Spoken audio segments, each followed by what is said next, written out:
తెలంగాణ రాజకీయాల్లో BRS working president KTR వ్యాఖ్యలపై చర్చ నడుస్తుంది. యాతన్పల్లి పర్యటనలో ఆయన చేసిన వ్యాఖ్యలు పార్టీ శ్రేణుల్లో కొత్త ఉత్సాహాన్ని నింపడమే కాకుండా ప్రత్యర్థి పార్టీలకు ఒక హెచ్చరికలా మారాయి. పార్టీ పేరు మార్పుపై ఆయన చేసిన ప్రకటన రాజకీయ వర్గాలను ఆశ్చర్యానికి గురిచేస్తుంది. ఇక తెలంగాణ అస్తిత్వాన్ని చాటి చెప్పేలా మళ్లీ పాత పేరుకే మొగ్గు చూపుతామంటూ ఆయన స్పష్టం చేశారు. ఇక రాబోయే ఎన్నికలకు కేటీఆర్ పక్కా వ్యూహాన్ని సిద్ధం చేసుకున్నారు. గతంలో జరిగిన తప్పుల నుంచి పాఠాలు నేర్చుకున్నామని, ప్రజలకు పార్టీకి మధ్య పెరిగిన దూరాన్ని తగ్గించుకోవడమే తమ మొదటి ప్రాధాన్యత అని ఆయన పేర్కొన్నారు. కేవలం మాటలకే పరిమితం కాకుండా ప్రజల్లోకి వెళ్లేందుకు ఒక భారీ యాక్షన్ ప్లాన్ ను కూడా ప్రకటించారు.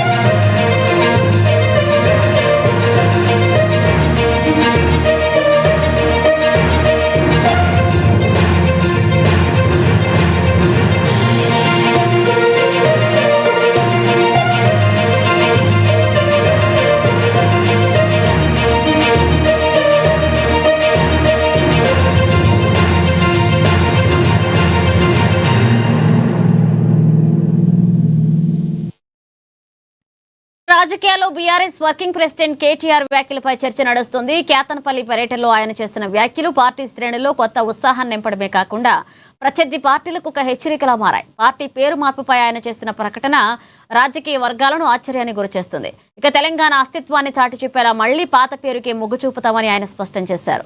ఇక రాబోయే ఎన్నికలకు కేటీఆర్ పక్కా వ్యూహాన్ని సిద్ధం చేసుకున్నారు. గతంలో జరిగిన తప్పుల నుంచి పాఠాలు నేర్చుకున్నామని, ప్రజలకు ఇక పార్టీకి మధ్య పెరిగిన దూరాన్ని తగ్గించుకోవడమే తమ మొదటి ప్రాధాన్యత అని ఆయన పేర్కొన్నారు.